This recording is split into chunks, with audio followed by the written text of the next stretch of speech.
ప్రభువునందు ప్రియమైన సహోదర సహోదరీలారా, మీకు యేసు క్రీస్తు ప్రభు శ్రేష్టమైన, ఘనమైన, ఉన్నతమైన నామమున వందనములు. ప్రియులారా, విజయ్ కుమార్ కొండ అను మా యూట్యూబ్ ఛానల్ను మీరు వీక్షించుటకు మిమ్మును ప్రేమపూర్వకముగా ఆహ్వానిస్తూ ఉన్నాము. ఈ మా ఛానల్ని మీరు సబ్స్క్రైబ్ చేసుకొని లైక్ చేయండి, షేర్ చేయండి. మంచిది. మనము దేవుని గ్రంథములో నుండి క్రొత్త నిబంధనలో మత్తయి సువార్త 14వ అధ్యాయము, మత్తయి సువార్త 14వ అధ్యాయము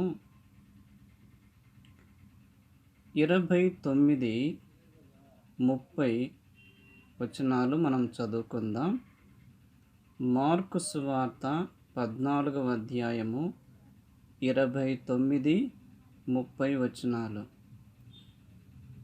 ఆయన రమ్మనగానే పేతురు దోణి దిగి యేసు నొద్దకు వెళ్ళుటకు నీళ్ల మీద నడచెను గాని గాలిని చూచి భయపడి మునిగిపోసాగి, ప్రభువా, నన్ను రక్షించుమని కేకలు వేసెను. ప్రార్థన చేసుకుందాం. కృపా కనికరములు గల మా తండ్రి, మీకు స్తోత్రములు చెల్లిస్తూ ఉన్నాము. ఆశ్చర్యకరుడవు, అనంత జ్ఞానియకు దేవుడవు, మిమ్మును స్తుతిస్తూ కనపరుస్తూ ఉన్నాము. యేసు క్రీస్తునందు మీరు మాకు ఇచ్చిన గొప్ప రక్షణకై స్తోత్రములు.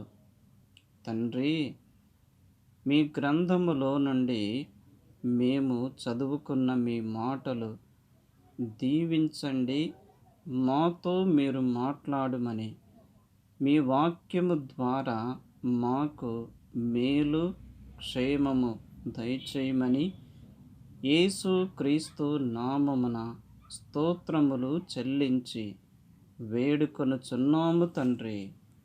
ఆమెన్. ప్రభువునందు ప్రియమైన స్నేహితులారా, సహోదర సహోదరీలారా, మనము దేవుని గ్రంథములో నుండి మత్తయి సువార్త 14వ అధ్యాయము 29, 30 వచనాలు మనము చదువుకున్నాము. ఇందులో యేసు క్రీస్తు ప్రభు నీటి మీద నడుస్తూ ఉన్నాడు. యేసు క్రీస్తు ప్రభు నీటి మీద నడుస్తూ ఉండగా శిష్యులు భయపడిపోయారు. శిష్యులు భయపడుతున్నప్పుడు యేసు క్రీస్తు ప్రభు శిష్యులతో, భయపడకుడి, నేనే, ధైర్యము తెచ్చుకొనుడి అని వారికి అభయము ఇచ్చెను. అప్పుడు పేతురు, ప్రభువా, నీవే అయితే నీళ్ళ మీద నడిచి నీ యొద్దకు వచ్చుటకు నాకు సెలవిమ్మని అనెను. దానికి యేసు క్రీస్తు ప్రభు పేతురుతో వెంటనే రమ్ము అన్నాడు. యేసు క్రీస్తు ప్రభు పేతురుతో రమ్ము అనగానే పేతురు దోణి దిగి యేసు నొద్దకు వెళ్ళుటకు నీళ్ల మీద నడిచెను. గమనించాలి. పేతురు దోణి దిగి తన దృష్టి ప్రభువు మీద నిలిపి నీటి మీద నడుచుచూ ఉన్నాడు. నీటి మీద నడుచుచూ ఉన్నాడు. ప్రభువు మీద దృష్టి నిలుపుట వలన ఆ నీరు అనేది పేతురుకు అంత ప్రమాదకరముగా, భయముగా, సమస్యగా అనిపించలేదు. ఎందుకంటే పేతురు ఎదుట ఎవరున్నారు? సర్వాధికారి ఉన్నాడు, సర్వశక్తిమంతుడు ఉన్నాడు, సమస్తమునకు ఆధారమయ్యున్న ప్రభువు ఉన్నాడు. సమస్తమును తనకు లోపరుచుకొన జాలిన శక్తిమంతుడైన యేసు క్రీస్తు ప్రభు పేతురు ఎదుట ఉండగా పేతురు తన దృష్టిని ప్రభువు మీద నిలిపి నీళ్ళ మీద నడుచుచూ ఉన్నాడు. అయితే పేతురు ఒక్క క్షణము గాలిని చూచెను. పేతురు గాలిని చూచెను. గాలిని చూచినప్పుడు భయపడి మునిగిపోసాగెను. ప్రియులారా, గమనించాలి. మనము చూడవలసింది లోకము వైపు కాదు. మనము చూడవలసింది మనుషుల వైపు కాదు. మనము చూడవలసింది ప్రకృతి వైపు కాదు. మనము చూడవలసింది సమస్యల వైపు కాదు. మనము చూడవలసింది, మన దృష్టి నిలుపవలసింది మన ప్రభువు వైపు చూడాలి. ప్రభువు మీద మన దృష్టిని నిలుపాలి. ఎందుకంటే ఆయన సర్వశక్తిమంతుడు, ఆయన సర్వాధికారి, ఆయన సమస్తమునకు ఆధారమై ఉన్నాడు. ఆయన సర్వశక్తి సంపన్నుడు, ఆయన శ్రీమంతుడై ఉన్నాడు. ఆయన వైపు చూస్తే మనకెంతో మేలు ఉన్నది. మనకెంతో మేలు ఉన్నది.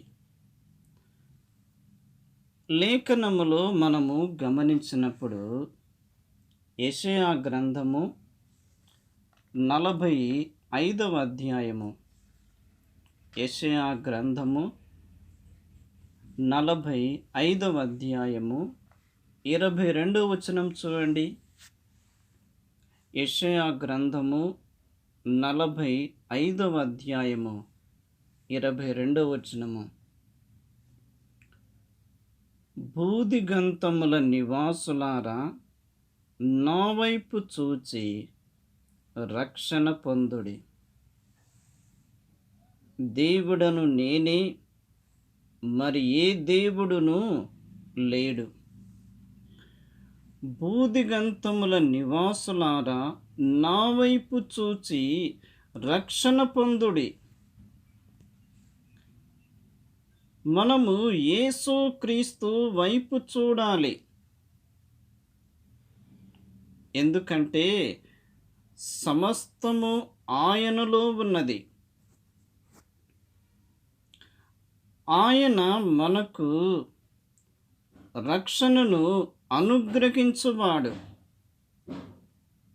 మన రక్షణకు ఆధారము మన ప్రభువైన యేసు క్రీస్తు ప్రభువే.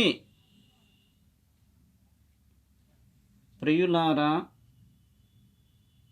ఏ భేదమును లేదు, అందరును పాపము చేసి దేవుడు అనుగ్రహించు మహిమను పొందలేకపోవచ్చున్నారు.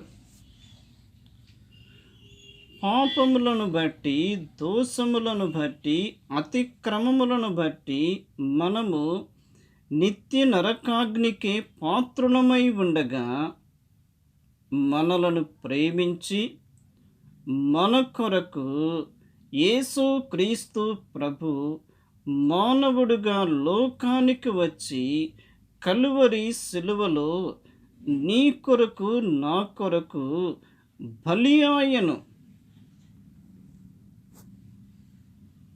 ఆయన మన కొరకై అమూల్యమైన రక్తమును చిందించెను. ఆ రక్తమే మన ప్రతి పాపములను కడిగి పవిత్రులనుగా చేయును. యోహాను వ్రాసిన మొదటి పత్రిక 1వ అధ్యాయము 7వ వచనములో, యేసు రక్తము ప్రతి పాపము నుండి మనలను కడిగి పవిత్రులనుగా చేయును. యోహాను వ్రాసిన మొదటి పత్రిక 1వ అధ్యాయము 9వ వచనములో, మన పాపములను మనము ఒప్పుకొనిన ఎడల ఆయన నమ్మదగినవాడు, నీతిమంతుడు, సమస్త దుర్నీతి నుండి మనలను కడిగి పవిత్రులనుగా చేయును. ఎంత నమ్మకమైన ప్రభు, ఎంత నమ్మకమైన ప్రభు.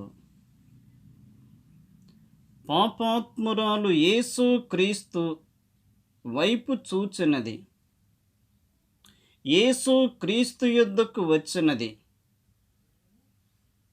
సమాధానమును పొంది వెళ్ళినది. వ్యభిచారమందు పట్టబడిన స్త్రీ యేసు క్రీస్తు ప్రభు ఎదుట ఉన్నది.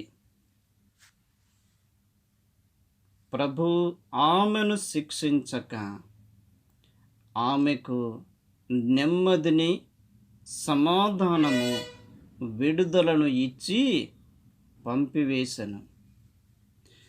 కాబట్టి ప్రియులారా, మనము మొట్టమొదట మన ప్రభు వైపు చూచుట నేర్చుకొనవలెను. పేతురు దోణి దిగి ప్రభు వైపు చూచి నడిచెను. ప్రభు వైపు చూచి నడిచెను. అలాగే మనము కూడా ప్రభు వైపు చూచుచున్నంత కాలము మనకెంతో ఆనందము, సంతోషము, క్షేమము, ఆయన యొక్క సహవాసములోనికి మనము లీనమైపోదుము.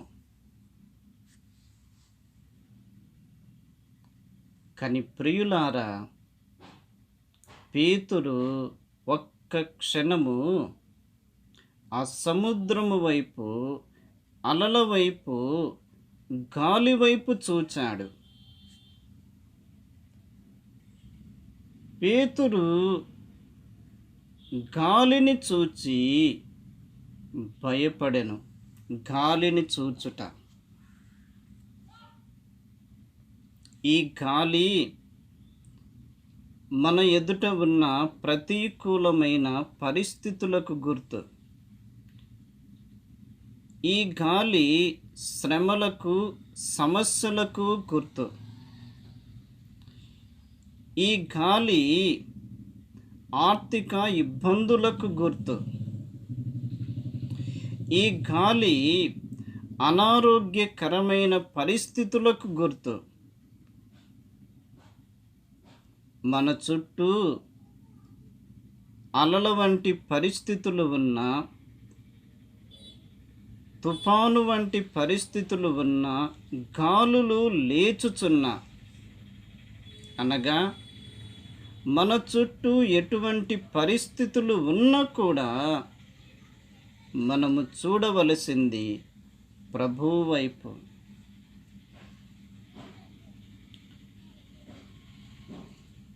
మన సమస్యల కంటే మన ప్రభువు ఎన్నో రెట్లు గొప్ప దేవుడు.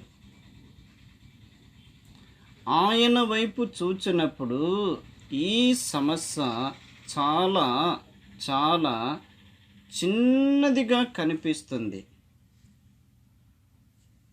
కానీ సాతానుడు మన దృష్టిని మరల్చి మన ఎదుట ఆ సమస్యను పెద్దదిగా చేసి, ఆ సమస్యను పెద్దదిగా చూపించి, మనలను భయాందోళనకు సృష్టింపచేసి, మనలను కృంగింపచేసి, ప్రభువు మీద మనము నిలిపి ఉన్న విశ్వాసమును కృంగదీసే విధముగా సాతానుడు అనేక విధాలుగా ప్రయత్నములు చేయుచున్నాడు. కాబట్టి ప్రియులారా, మనము ప్రభువు వైపు చూచుట నేర్చుకుందాము. పేతురు ప్రభువు వైపు చూచి నీళ్ళ మీద నడిచెను. పేతురు గాలి వైపు చూచి భయపడి మునిగిపోసాగెను. ఇక్కడ మనకొక ప్రశ్న: మనము పరిస్థితుల వైపు చూస్తున్నామా, ప్రభువు వైపు చూస్తున్నామా? అనుదిన జీవితములో ప్రభువు వైపు చూస్తూ, ప్రభువుతో సహవాసము చేస్తూ, ప్రతి సమస్యను కూడా ప్రభువు యొద్దకు తీసుకొని వచ్చి, ప్రభువు యొద్ద నుండి మేలు క్షేమము పొందుదుముగాక. దేవుడు ఈ తలంపులు దీవించునుగాక. ప్రార్థన. కృపగల మా తండ్రి, మీకు స్తోత్రములు చెల్లిస్తూ ఉన్నాము. ఈ మాటలు దీవించి మా హృదయములో ముద్రించి ఫలింపచేయమని యేసు క్రీస్తు నామమున స్తోత్రములు చెల్లించి వేడుకొనుచున్నాము తండ్రి. ఆమెన్. అందరికీ వందనములు.